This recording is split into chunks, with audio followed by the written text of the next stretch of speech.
This is part 3 of a PD about block scheduling. Please watch parts 1 and 2, otherwise this part's going to be very disappointing. Alright, so we're coming to the end of our time together. I really only have 2 slides left.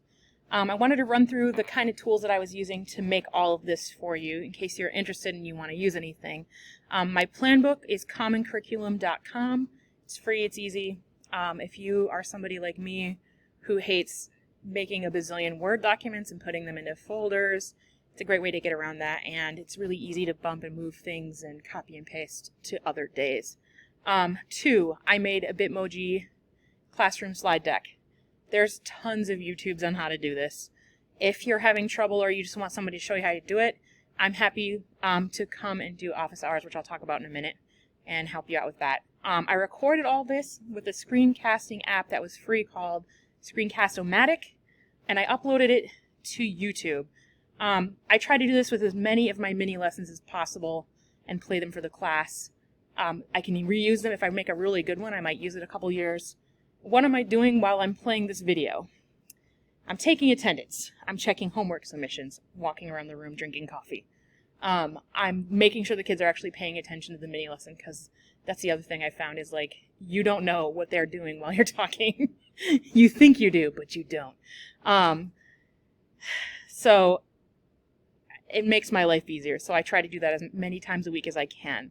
I am offering at a point in the future, it can be next week, it could be later this week, probably. But if you guys are interested, I will come and just work with whoever wants to be there via Zoom, and or I know you guys use Teams, so I could do Teams too, and just like help you with whatever aspect of this PD that you want help with. Or if you just want to, you can always email me too if you have questions or you want some more information. I'm happy to help you out with that. Now, I just want to go through and make sure we've done what we were supposed to do today. That we've learned how to use planning structures and formative assessments as tools to create an effective 90-minute teaching block that facilitates gradual release. I get this was only an hour. I didn't go as deep as I could have, but if you want more, if you're still confused about any of this, I really, truly am happy to come and help you during office hours.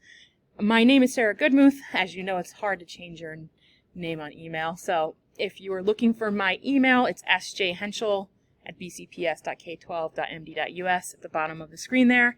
And I really appreciate this opportunity to talk to you guys today. I'm sorry that I couldn't be with you, but I am a classroom teacher like you guys, and I have my own PD to attend.